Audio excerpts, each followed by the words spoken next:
You didn't have a lot of friends growing up. Maybe you ate lunch alone sometimes. Maybe you spent more time in your head than in conversation.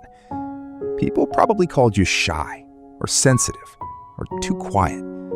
But here's what no one told you. That silence wasn't emptiness. It was where something was quietly being built inside you. And psychologists are only now starting to understand just how powerful that something is. This video isn't about what you missed. It's about what you gained, without even knowing it.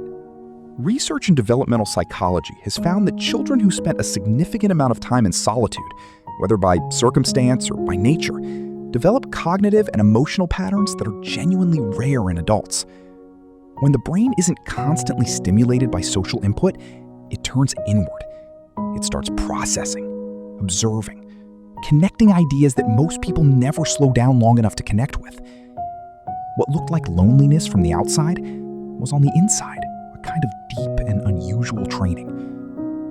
Here are 7 signs that you were that quiet kid and what it quietly built inside you. Sign number 1. You think in full conversations, alone. You've had entire arguments, reconciliations, and heart-to-heart talks inside your own head, with people who weren't even in the room. This isn't unusual for you.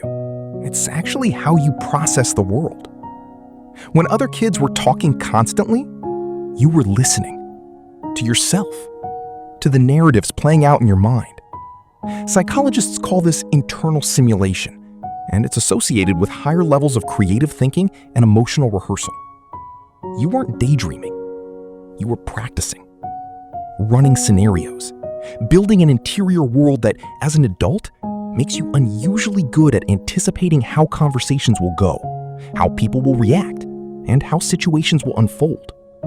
Your mind became a rehearsal space, and most people never develop one. Sign number 2. You notice what people don't say. When someone tells you they're fine, you already know they're not. Not because you're psychic, because you spent years watching people more than you talk to them. The quiet kid in the room is almost always the most observant person in it. While others were engaged in the noise, you were reading the silences, the hesitation before an answer, the smile that didn't quite reach the eyes, the way someone's posture changes when a certain topic comes up. You learned the language underneath the language. And as an adult, this makes you exceptionally difficult to deceive, and exceptionally good at knowing what people actually need, even when they can't say it themselves. Sign number 3. You feel most alive in depth, not small talk. Parties exhaust you. Networking events feel hollow. But put you in a room with one person and a real conversation about life, about meaning, about the things that keep someone up at 3 in the morning, and something in you lights up. This isn't social anxiety. It's something deeper. You were never wired for surface-level connection because you never really practiced it. What you practiced in all those hours of quiet was depth, reflection, the kind of thinking that takes time and stillness. Research on introversion consistently shows that people with rich inner lives tend to form fewer but far more meaningful relationships. And those relationships last longer, run deeper, and prove more resilient under pressure. You weren't bad at connection. You were waiting for the real kind. Sign number 4. You have an unusually high tolerance for being alone. Most people panic when they're alone for too long. They reach for the phone, turn on the TV, text someone, anything to fill the silence. You're different. Solitude doesn't scare you. In fact, it often recharges you. You know how to exist inside your own company without needing noise to fill it. This is rare and increasingly valuable in a world that's addicted to stimulation. What you developed growing up as the quiet kid is something psychologists call self-containment, the ability to regulate your own emotional state, generate your own meaning, and sit with uncertainty without needing an external source to make it bearable. You never needed the room to fill your silence. You learned to fill it yourself. Sign number 5. You process emotions slowly and deeply. You don't cry in the moment. You cry 3 days later in the shower when it finally hits you. You don't get angry right away, but you feel it, quietly, deeply, long after everyone else has moved on. This isn't emotional immaturity. It's actually a sign of a more complex emotional architecture. Research suggests that individuals with highly active inner lives process emotional experiences with greater depth and nuance than those who externalize emotion immediately. You don't just feel things, you understand them. You examine them. You carry them until you know what they mean. The result is a kind of emotional wisdom that most people only stumble into much later in life, if ever. You feel slowly, but you feel fully. Sign number 6. You are drawn to meaning in everything.